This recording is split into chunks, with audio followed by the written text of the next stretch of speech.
আসসালামু আলাইকুম। হঠাৎ উদ্দেশ্য খিচুড়ি খাওয়া। রাস্তায় এক বড় ভাইয়ের সাথে দেখা হয়েছিল।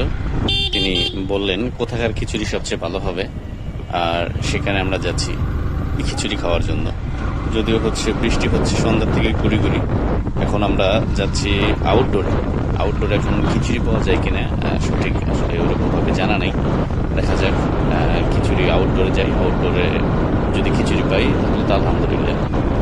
বৃষ্টিতে খিচুড়ি মানে এটা অন্য লেভেলের কম্বিনেশন।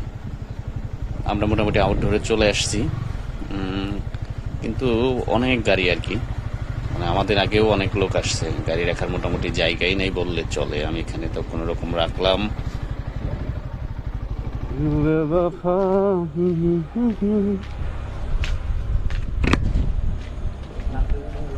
আউটডোরেও মোটামুটি অনেক লোকজন দেখা যাচ্ছে।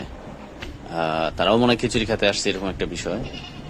ভিতরে আর কি কিছু ফরেনারও দেখলাম এখানে আসছে, দেখা যাক কি হয়।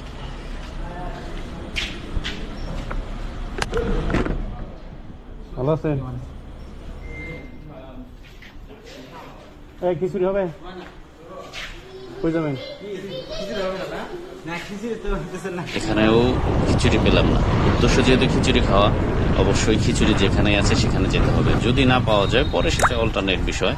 আমরা এখন আসছি বপুর মানে থানাতে, বপুর শহরে। এইখানে একটা জায়গা আছে ব্রিজের পাশেই। এখানে অনেক আগে আমরা খেয়েছিলাম, মোটামুটি ধরনের ভালো ছিল হান্ডি বিফ। তো এই জায়গাটায় দেখা যাক কি হয়। এই জায়গাটা যাই, মোটামুটি ধরনের দেখি তারা কি বলে, আছে কিনা, দেখা যাক কি হয়। ভাই খিচুড়ি হবে কি? হান্ডি বিফ আছে? হান্ডি আছে কিন্তু খিচুড়ি নাই। ভাত আছে, কি করবেন? মানে খিচুড়ি নাই, হান্ডি বিফ আছে। লাস্ট উদ্দেশ্য কুটুমবাড়ি। এখানে এখন যাব। কুটুমবাড়িতে পাওয়া যায় কিনা আমরা দেখব। কুটুমবাড়িতে চলে আসে আমরা, দেখা যাক কি হয়। খারাপ রাস্তা তো, সাবেকের ওটা রাস্তা দিয়ে।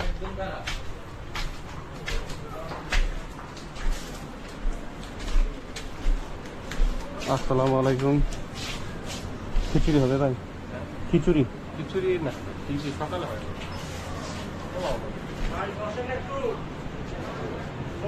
তো আমাদের লোক আসতেছে ভাই, মন খারাপ হইলো। যমুনার থেকে ঘুরতেছি খিচুড়ি খাওয়ার জন্য। অতঃপর ভাই আমাদের বললেন হঠাৎ করে বৃষ্টি আসছে, আর এই বৃষ্টির মধ্যে আপনারা খিচুড়ি পাবেন না। কি আর করার, খিচুড়ি না পেয়ে এখন তেহারি দিয়ে মনের সাধনা, মানে দইয়ের স্বাদ গলে মেটানো। আর অতঃপর খিচুড়ি না পেয়ে আমরা এখন খাচ্ছি বিরিয়ানি, বা যেটাকে তেহারি বলা হয়। কি আর করার, দুধের স্বাদ ঘোলে মেটানো। এখন যেহেতু খাওয়ার উদ্দেশ্যে বের হয়েছি, খিচুড়ির অল্টারনেট কিছু একটা খেতে হচ্ছে, তাই খেতে। দেখা হবে পরবর্তী ভিডিওটি ইনশাআল্লাহ। আজকের মতো এখানে বিদায়।